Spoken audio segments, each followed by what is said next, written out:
Here I am again in front of you. So I'm introducing something that Jim Brain and I've been working on for a little bit. So this is just me doing the PowerPoint part. So this is, some of you have seen this opening title a few times. This is the VIC-20 MIDI project. All right, so what are we doing here?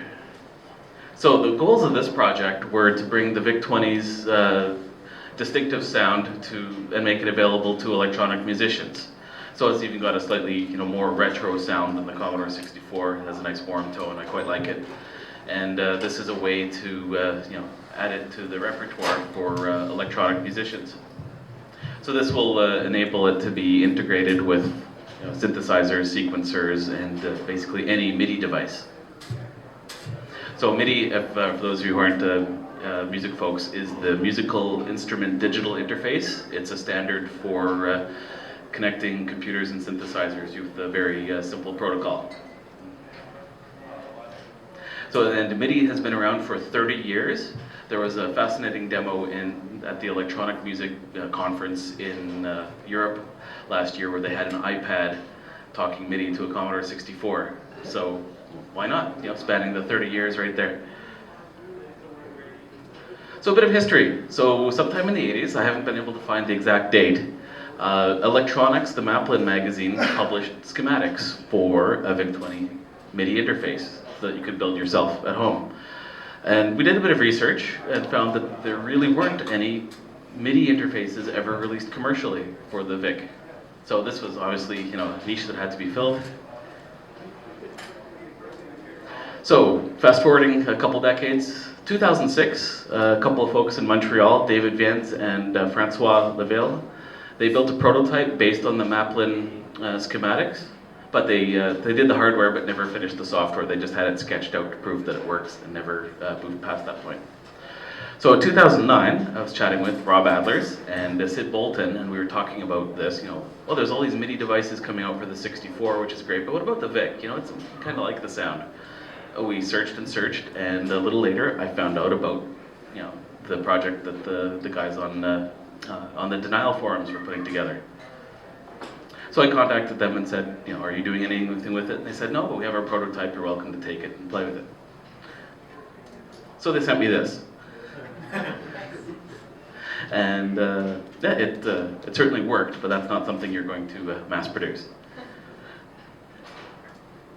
So in 2009, I approached Jim Brain about how would we go about manufacturing some of these. I think there's going to be some demand for this. Let's do a small production run. So the prototypes and the code evolved for an undisclosed number of years. So 2011, you can see it's now got the addition of a different UART chip and the all-important rubber bands to hold it together. 2012, showing it in, that's Chicago, I believe. And then Jim made up his own prototype to test out a new design with a couple of extra features that he'll talk about. So that's 2013. And where are we now? 2015 with a finished board. Woo! That's all Jim, that's all Jim.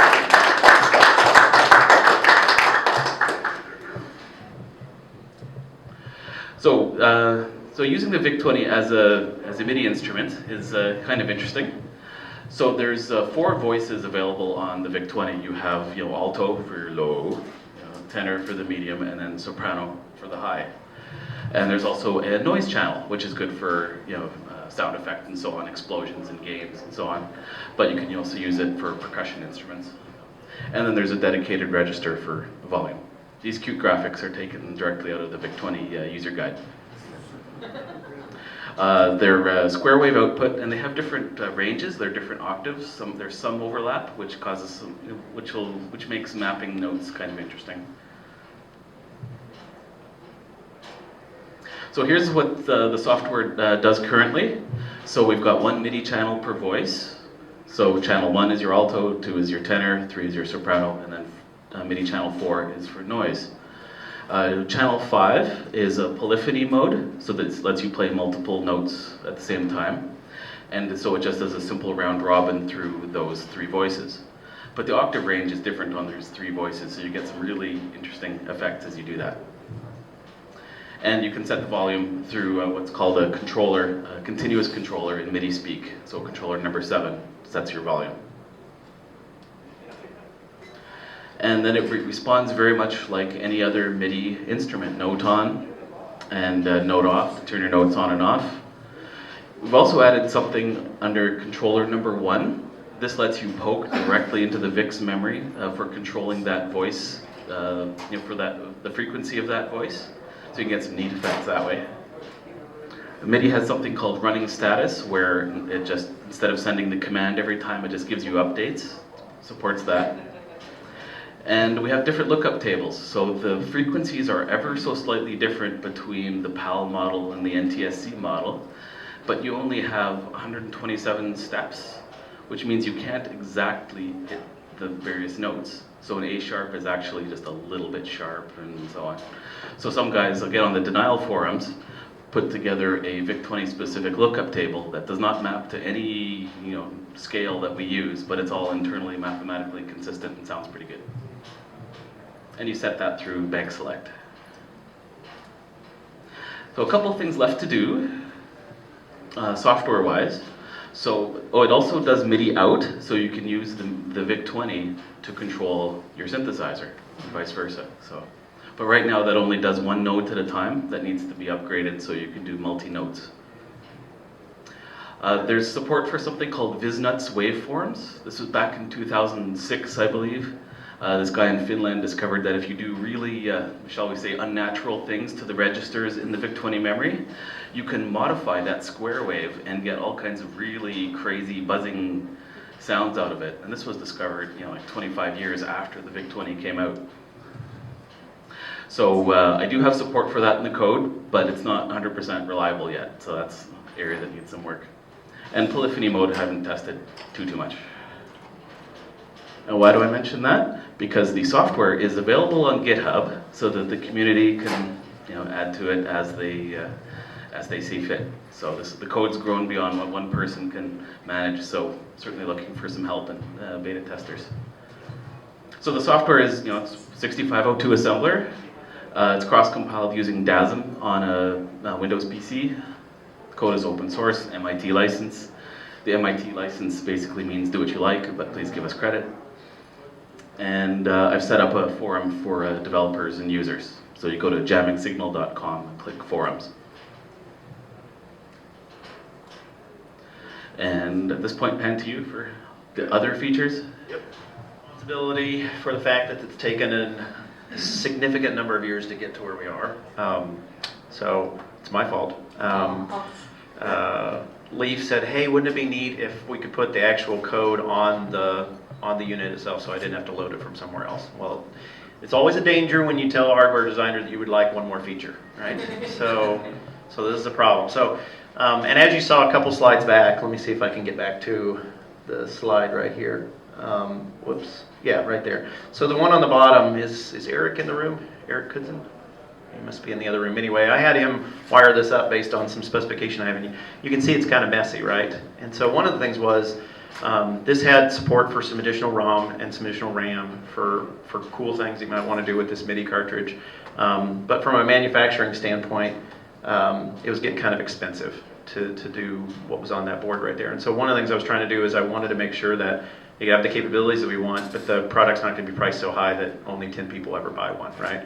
So there was some actual work that I was trying to do to kind of get the price down, and then there was this kind of pseudo sort of a feature, maybe just a one-liner that Leif threw out saying, hey, it would be nice if we could to put the ROM on there, and of course he didn't know that sort of started me off in another direction. But I will go back here to the features. The other one I wanted to do is, people may or may not know this, but MIDI is basically RS-232 at a specific BPS rate. 31250 is the actual bit rate for MIDI. So there's also, except for the user RS-232 cartridge, the VIC-1011C or whatever that was used with the VIC-20 and then with the C64, as far as I know, there's not been an RS-232 cartridge for the VIC-20. And so since this already has all the pieces necessary, I thought it would be interesting for us to have a true RS-232 serial cartridge for the VIC-20 as well. So part of the design includes on this, whoops, that's impressive, isn't it? Yep. So let me get rid of that, and he'll be plugging his thing in here pretty soon. We'll hope he gets back here before it shuts down. So if you see right here in the top left-hand corner, you'll see an RS-32 connector, as well as MIDI in, out, and through along the top. And then the other thing is this big chip in the bottom right here is my attempt to kind of reduce the cost of this unit so that it's actually going to be economical. So the price point for this is, I'm hoping for it to be around the $50, $60 range.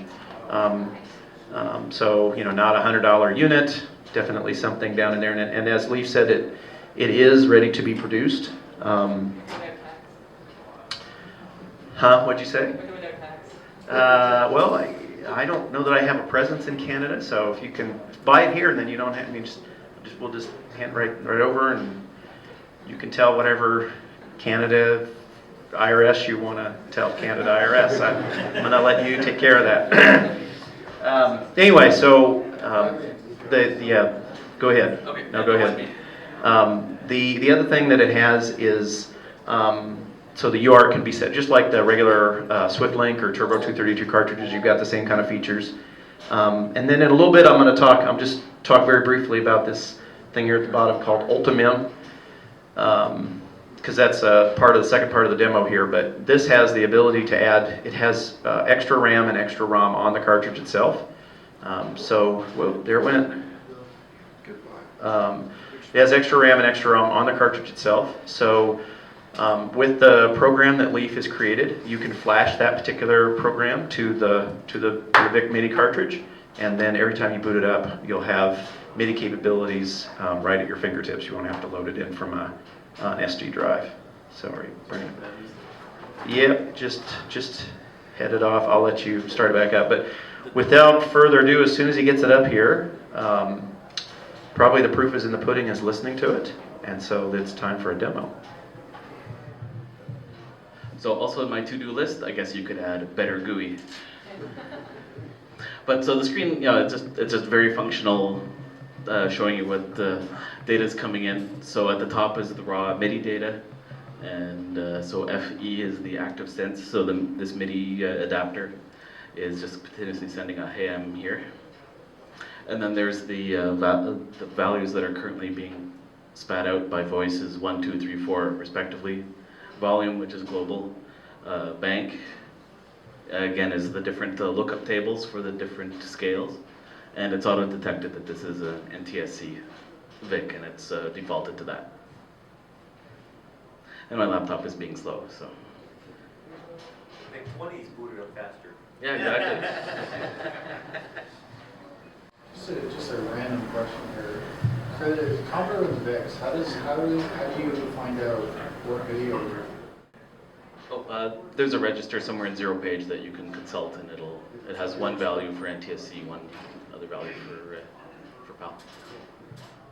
Well, oh, there it is. He can bring it back up. But while we're bringing it up, one of the things I was going to say is the Maplin interface that we talked about earlier in the presentation. When Leif and I first talked about mass producing this interface, one of the challenges with the current interface is back in the 80s when Electronics Now or whatever it was created that initial interface, they used a UART that was very common at the time called the 6850, right? 6850 very common, it's used on a lot of the 6800 style machines, Coco and so forth. But it's not that common anymore. It continues to be somewhat expensive, and there was no real reason to make it support 6850 because there was no existing cartridges for it to emulate. So one of the first things we did in this project is we switched to another UART, which is much easier to attain. So right now it has a 16450 in it, which is, the number's not all that important, but the key is it's very easy to get those, and they're very plentiful. The same kind of chip that's in IBM PC. So in any event, it is very easy to, it's a little bit easier to manufacture the product because we have the same, we have an easy to find chip as opposed to a 6850 that's hard to find. Sounds like we're up. Okay. Well, turn the mic. Okay, so this is just a little ditty I put together at like 1 in the morning after a couple of Red Bulls, so it's a little schizophrenic, but it shows off the various features and capabilities, and I hope you enjoy.